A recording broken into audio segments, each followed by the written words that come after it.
Assalamualaikum warahmatullahi wabarakatuh. Masih bersama Yuk Tanikom. Ya, pada video kali ini kita akan membahas tentang bagaimana caranya mengembalikan nafsu makan ikan dan menjaganya ya. Jadi pada video ini di ember ini itu pada hari jam 12 itu saya kasih makan dan tidak ada respon. Kita coba di lain hari. Nah, ini di hari berikutnya. Ini sekitar pukul 8 pagi ya. Ini saya coba kasih makan lagi. Jadi kemarin itu cuma satu kali makan. Saya tebarkan dan responnya tidak begitu bagus. Nah, ini di jam 8 ini sudah agak sedikit ya, tapi juga responnya juga tidak bagus juga. Nah, mungkin ini juga terjadi pada pada ikan yang teman-teman budidayakan pada budik damber ya. Jadi budik damber ini menggunakan ember dengan kapasitas sekitar 20 liter air. Nah, kita akan lakukan beberapa langkah untuk mengembalikan nafsu makan ikan dan menjaga nafsu makan ikan. Oke.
Sambil menunggu airnya penuh, ini kita akan bikin larutan terlebih dahulu menggunakan EM4 perikanan. Nah, warna botolnya pink ya, seperti ini. Jadi EM4 itu macamnya ada banyak.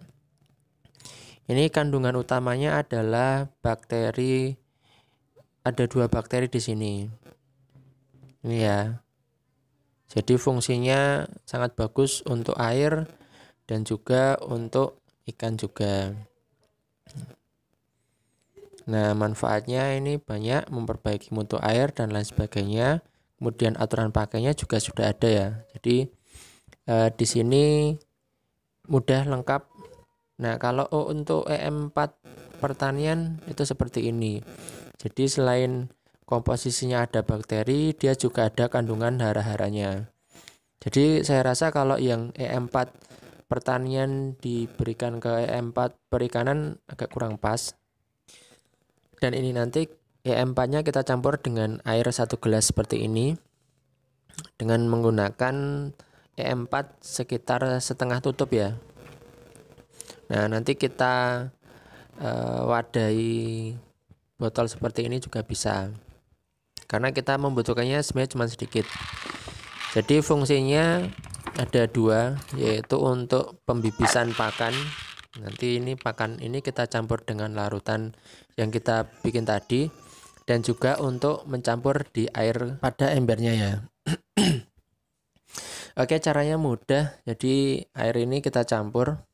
Ini kita buka dulu untuk EM4 perikanannya. Jadi kalau tadi EM4 pertanian itu saya rasa tidak cocok jika kita gunakan untuk perikanan ini. Tapi kalau perikanan ke pertanian bisa ya, karena pada intinya bisa untuk membantu fermentasi. Nah, bisa juga selain menggunakan E4 ini juga Yakult ya. Yakult kan juga mengandung bakteri yang bagus, yaitu Lactobacillus ya. Jadi tidak masalah. Nah, ini kita campur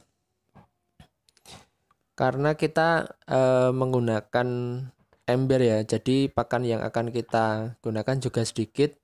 Jadi larutan ini bisa kita simpan. Jadi nggak masalah ya. Dia bau-baunya agak kayak tape seperti itu. Bau-bau fermentasi ya. Jadi ini nanti kita masukkan dan kita simpan. Kemudian jika kita butuh ya tinggal kita gunakan. Ini biasanya saya gunakannya hanya 1 tutup botol ya. Jadi sedikit. Dan untuk pembibisan ini itu kalau di ilmu budidaya di terpal itu bisa atau disarankannya itu setiap hari ya. Dibibis seperti ini. Oke. Nah, sebelum kita bibis pakan itu kita tabur larutan ini di embernya ya.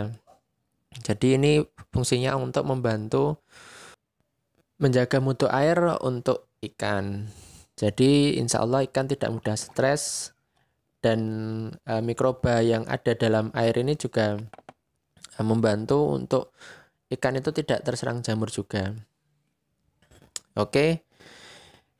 Jadi bisa kita gunakan 1/3 atau setengah dari gelas ini untuk mencampur dalam 1 ember. Ini bisa kita lakukan seminggu sekali atau di awal-awal seperti ini itu juga bisa. Ada juga yang menggunakannya itu sampai warnanya itu sebelum kemerahan itu ya. Setelah ini ikan akan kita puasakan ya selama 1 hari. Jadi besok sekitar jam 8 atau 9 pagi kita coba kasih pakan. Oke, ini di hari berikutnya ya. Jadi ini kita akan memberi pakan sekitar pukul 8 atau 9 pagi. Kita akan membibis pakan terlebih dahulu. Jadi manfaat dari pembibisan ini satu menambah bobot pakan. Yang kedua adalah dia juga membantu proses fermentasi ya. Fermentasi dari pencernaan ikan juga membantu pembusukan di ember. Jadi air pada ember itu untuk masalah bau juga menjadi berkurang. Jadi sangat bagus dan disarankan juga dilakukan setiap hari. Jadi pembibisan ini bisa dilakukan setiap hari saat kita akan melakukan pemberian pakan pada ikan.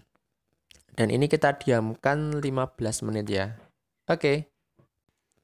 Setelah 15 menit ini kita akan memberi pakan pada ikan. Kita beri sedikit terlebih dahulu untuk melihat responnya ya.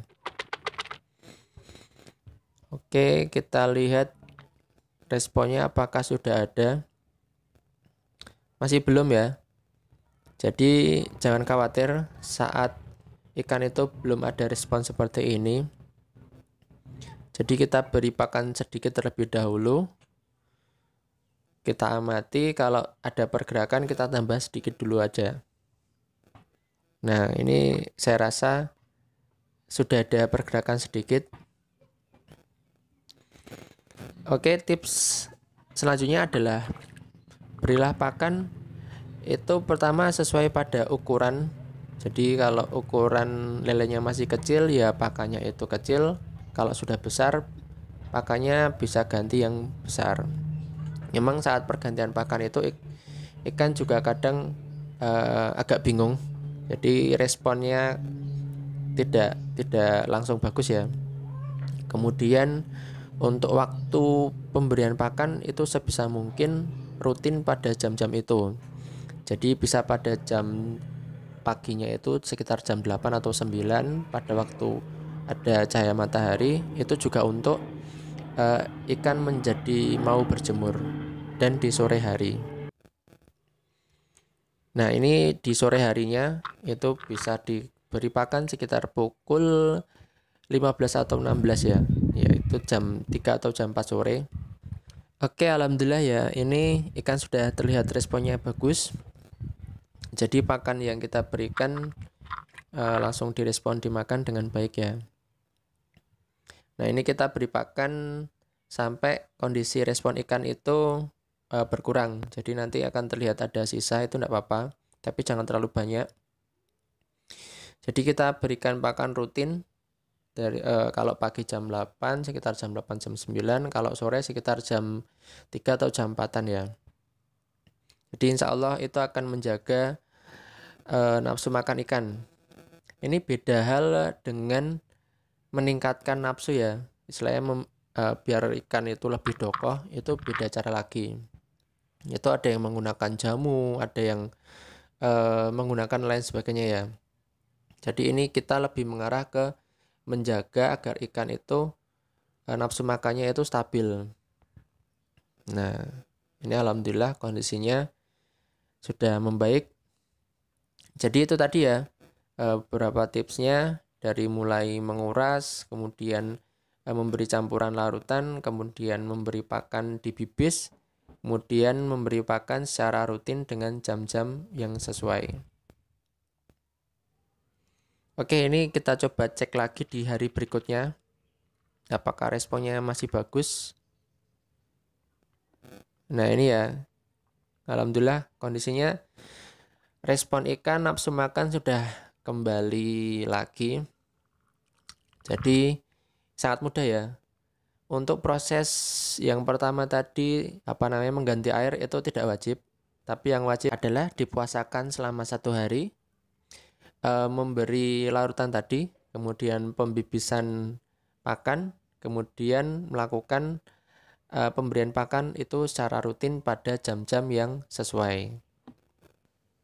Kalau kondisi hujan atau musim hujan itu ada beda perlakuan lagi ya. Jadi ada beberapa perlakuan tambahan agar ikan tidak stres dan ikan tidak mati. Nanti akan saya coba bikin konten untuk membahas saat kondisi musim hujan ya. Oke, semoga video ini bermanfaat. Terima kasih.